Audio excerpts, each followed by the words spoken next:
7 years ago, my husband dumped me. I mean, I can laugh about it now, but it was not a good time in my life. However, unbeknownst to me, it set me on this trajectory that has been indescribable. But today I'm going to try and describe it. Because after the dust settled, after the settlement came through, after I got a great job and pulled my life together, I got to start traveling. And traveling has changed my life. And in that process, I got to start this YouTube channel. And as I was doing some research for YouTube, I was using this tool that YouTube offers of things that people are searching for. And one of the things people were searching for was, how does travel change your life? I was like, oh, I got this one. So in this video, I'm gonna do 20 ways that travel changes your life. Because if you haven't tried it, you really should. By the way, I'm Annie, I'm a frequent traveler, and I run the account Average Girl Does Cool Things. And before we get into this video, I'd love if you hit that subscribe button to follow for more travel inspo and how-to content. First of all, number one, travel makes you appreciate the little things in your life so much more. Now, I'm from California in the United States of America, which, you know, we got our issues. Not gonna lie, things are not feeling so cozy at the moment. But I will say, whenever I travel to a place that has less than we do, I am always so grateful for the little things when I come back home. Things like electricity, being able to flip a switch and have the lights come on, running water, like running potable water. To be able to flip a tap open and be able to drink that water is a freaking miracle. There's so much in our lives, these little comforts and conveniences that we take for granted. And when you travel to somewhere that doesn't have those kind of conveniences, man, it makes you feel so much gratitude when you come home. Thing number two, it builds resilience. When you travel, things don't always go perfectly, and you have to learn how to deal with a little bit of chaos, or sometimes a lot of chaos. But learning how to overcome those things and knowing that like you will survive them builds so much resilience in your life. Once you have figured out how to like navigate customs, navigate train systems, navigate in a foreign language, you come home and you're like, there's not much I can't do. So travel absolutely helps you build resilience. The next thing travel's done for me, it's changed my style. The first time I ever traveled out of the country, I went to London, and then I ended up going to like Spain to see some friends, and I dressed like an American tourist. Jeans, logo t-shirt, these really stupid little sandals that offered me no support whatsoever. And I see pictures of that time and I'm like, yeah, I had a great time, but like I look like an idiot. I mean, obviously there's this like stereotype of ugly Americans, right? Or we're just like showing up in t-shirts and jeans and like that's our uniform, and that is often our uniform. But when you travel to other places, like many people dress up for their day-to-day, or at least like put together an outfit with style. And so for me, it really helped me to see fashion and style as more of like a personal brand and putting my own stamp on things. And so now in my day-to-day, I dress up for work. I'm like the girl who wears cute dresses and does her hair to work. And it's quite honestly helped me a lot in my career, showing up looking presentable, looking like somebody that executives want to put in front of other people. Like it's been very helpful, and helpful in my own self-esteem and confidence. And a lot of that was due to travel. The fourth thing I love about travel is that it connects what you learned in school with the real world. Now, total nerd alert, I took 6 years of Latin growing up. Yeah, don't ask me to speak it, I can't. But yeah, 6 years of Latin. And my first 2 years of Latin, we used a textbook that took place in Pompeii. Pompeii, if you don't remember, Pompeii is the place that like got buried by ash from the volcano from Mount Vesuvius. Yeah, Pompeii. And I had these pictures in my textbook of mosaics and like bodies from Pompeii. And many years later, I got to go to Pompeii. And I saw that exact mosaic of the picture that was in my textbook. And it was such like a mind-blowing experience. It connected all these things I had learned about and made them absolutely real and solidified in my mind. It's like proof that these things you've been learning actually existed. Same thing when I went to London. I love British literature in general, Shakespeare. Getting to go to London and walk through Westminster Abbey, or see the Tower of London, all these places that, you know, were in stories that I read, just made the whole thing so much more real. Oh, it's one of my favorite things about it. Number 5, it teaches you other ways of living, and in that way, it teaches you respect. respect for others, respect for other people's ways of living, and other people's beliefs. Look, I may not agree with the way things are in places that I go to, and I've had some experiences where I just thought, man, this is like blatant sexism or discrimination. But I also have this thing of like, this golden rule for me, it's like their country, their rules. If I go to a Muslim country, I expect to cover myself up. That is their culture and that is the respect for their way of being. When I went to Indonesia, we went on a tour and the temple like doesn't allow women in if they're menstruating. And we were like, are they gonna know? But also karma might be real and I don't want to mess with that. So we sat that one out. These things may not make sense to you, but like, how often do beliefs make sense? They make sense to you because you believe them, but that doesn't mean that the way like other people believe is necessarily wrong. And so immersing yourself in someone else's culture helps you to see another side of the world and another side of living, way of living and way of believing. And I think that's just really important in general to like help us all get along. Lord knows we could use more of that. Number 6, it teaches you to be brave and smart. I mean, this kind of goes along with that resilience thing, right? But traveling is really scary. Going to a new place where you don't know the rules, you don't know the customs, you don't know if people are going to be nice to you or they're just going to think you're an ugly American. It happens. There are all these little like fears and anxieties that can build up when you're traveling. And when you make the decision to go and you just go do it, you have to be really brave. And I think bravery, just like resilience, is a muscle that we have to exercise. And traveling is a great way to exercise that bravery muscle. Number 7, you get to navigate different types of transportation. Y'all, trains are great. This is a thing in the United States we don't do well. In some cities we do. Like New York has a good subway, right? DC has a solid metro. I live in San Diego. Our public transport, not good. We are a land of cars. But the train systems in like in Europe, in Italy, oh gosh, we could get that here. I would be so happy. I think this goes along with that, like understanding other cultures and seeing the way they live. Like you start to realize, I don't know, your culture isn't the only way to live. And like car culture, which we are so obsessed with in the United States, is not the only way we have to be. Don't get me wrong, I love my car. Big fan of driving. But if I could just hop on a train and like be in Vegas, that would be very cool. Number 8, you get to learn how you like to live. There are a lot of different ways of traveling. Like you can go spontaneous, you can go planned, you can go group, you can go alone. And you start to hone in on like what your personal preferences are. And those don't just pertain to travel, right? They pertain to all things in life. Are you more extroverted, introverted? Do you like know how to manage your energy in a group? Do you like to know everything about wherever you're going, or do you just like to fly by the seat of your pants? You learn what you like and like what makes you comfortable. And then you can take that back to your own life and things like work, family. It's really helpful to help you learn more about yourself. Number 9, you start to learn how to travel cheap without suffering. I better explain this one. Look, I am not a sleep in a hostel girl.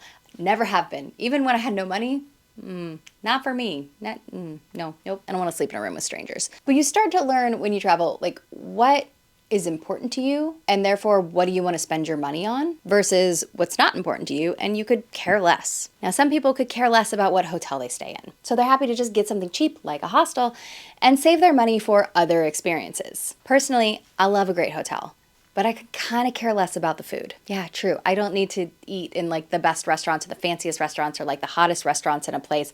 I'm happy with like a street vendor cart. Lots of fun. It's always a surprise. And therefore, I save my money so I can spend it on the nice hotel. And there's nothing wrong if you want to stay in a hostel and like spend more money on food or shopping or getting around to see more places.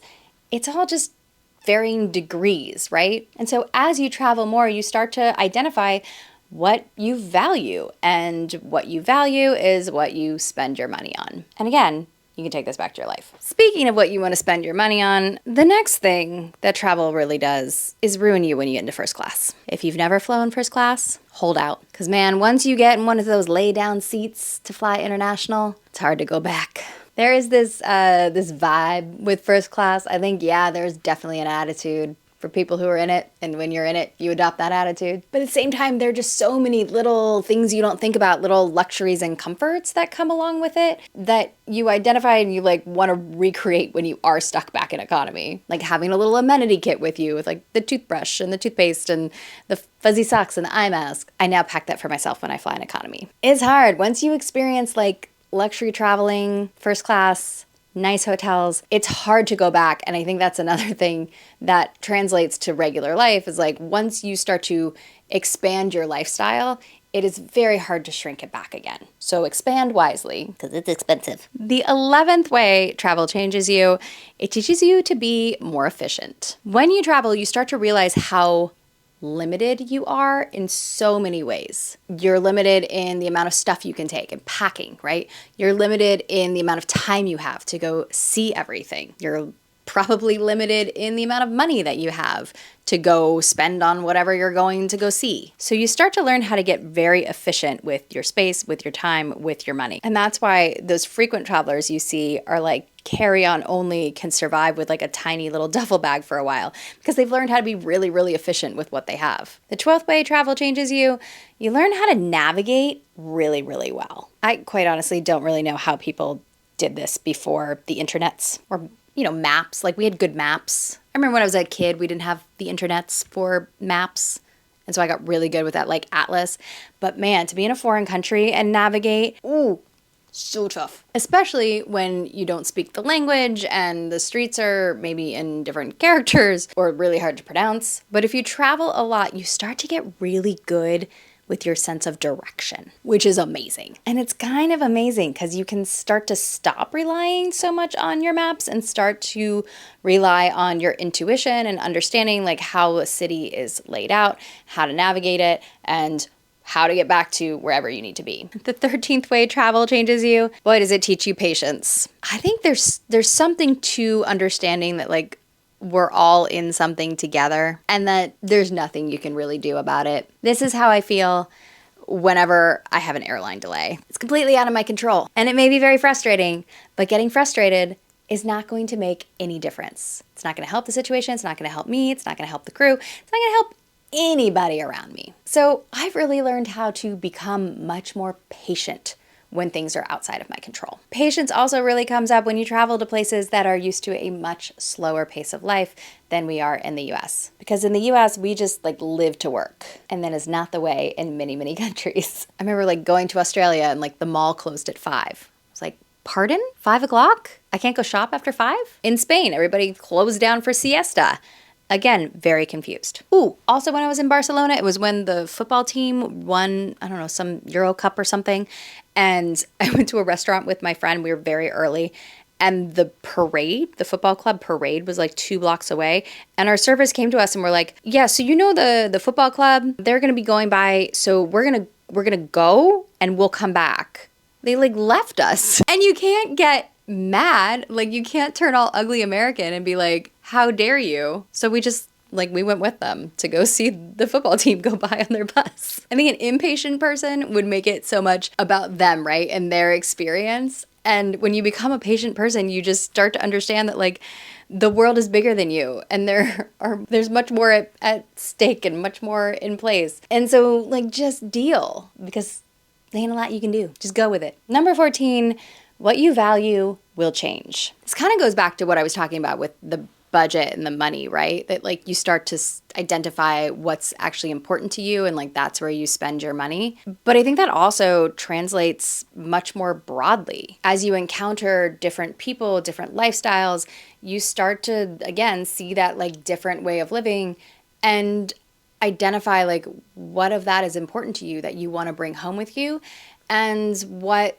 you're grateful you don't have to deal with on a daily basis. It really helps you solidify your values. Me, when I got to travel more, I started to spend less on things at home, like a new car or the fancy apartment, so that I could allocate more money to travel because that's what I value. But it also taught me to value my family more, to value respect for others, for myself, to value my safety and security. These are things I didn't necessarily think about a lot before I traveled, and now I'm really glad that I do. Way number 15, travel changes you. You start to inspire others. This one's been kind of cool, honestly. I think because travel for me was so much about my own experience, right? And then as I started to share my travels, I started to talk to people from all sorts of layers of my life. I would start to hear stories collect from people that they were amazed by what I was doing.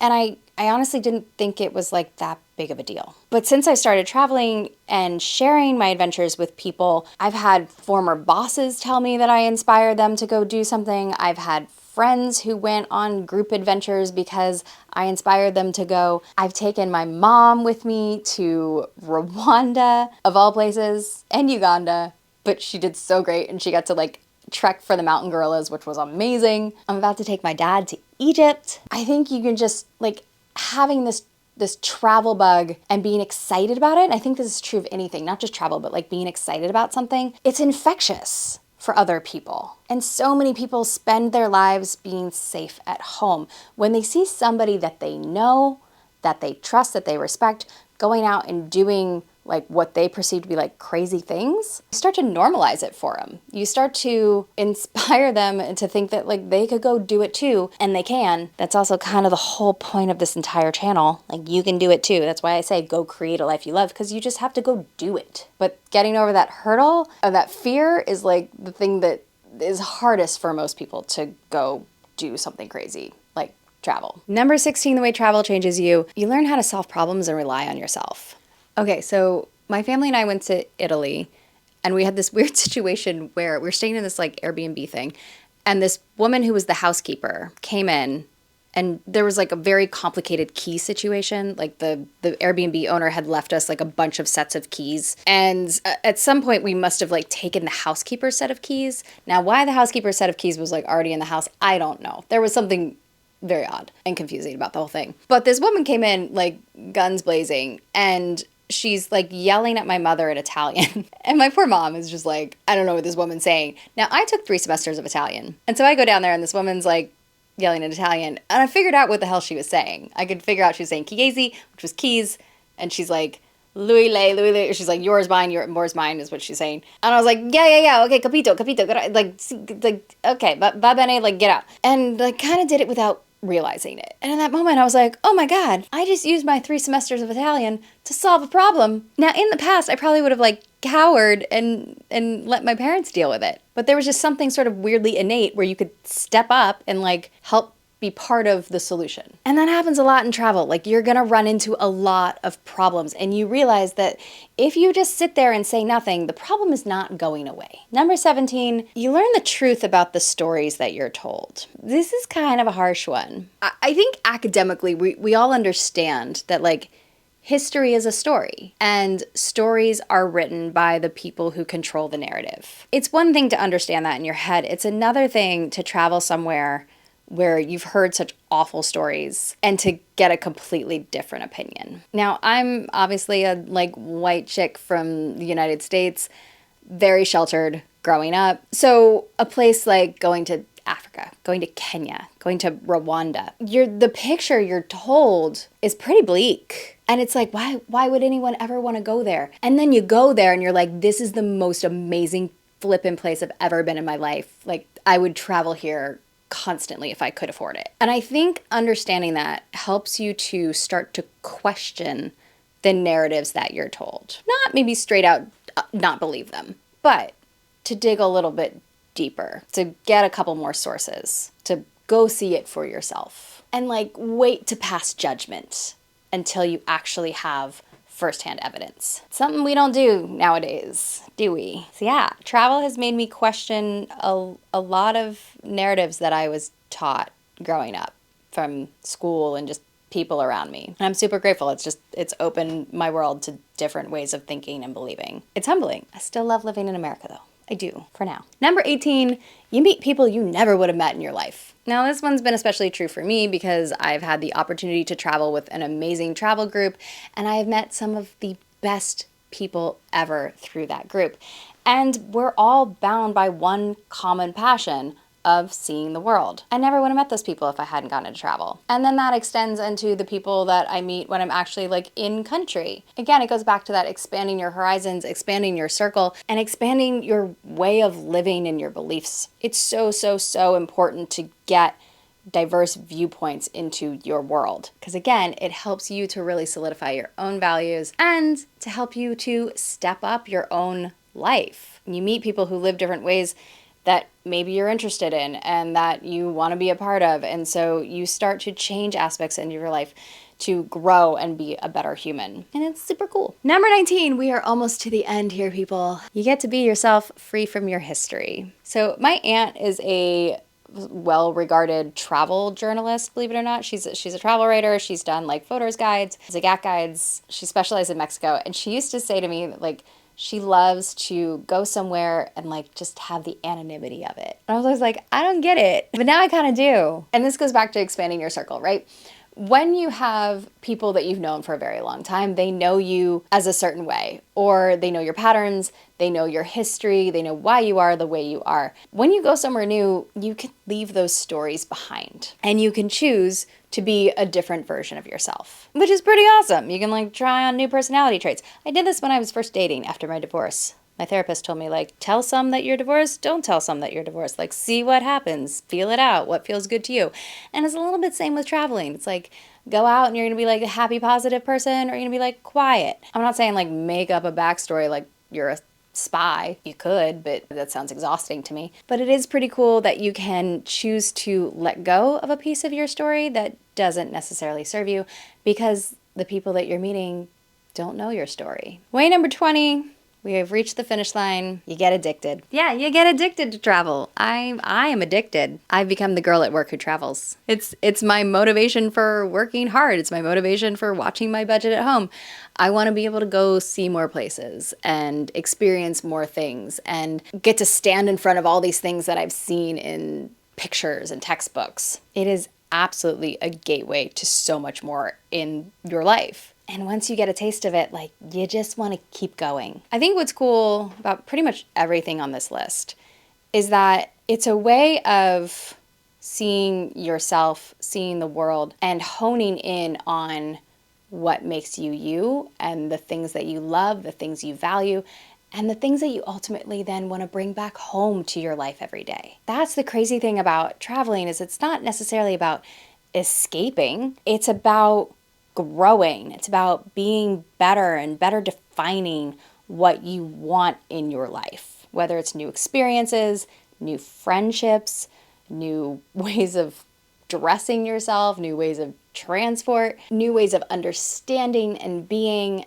Travel is just such an amazing gateway to an entirely new self, like a way better self. Okay, I'm exhausted. That was a long one. That was a lot for me. But I hope it got you stoked to go travel. Like, go get out there. And if you want some help, I've got a video over here on how to travel solo for the first time. Go watch that next. Until next time, go create a life you love.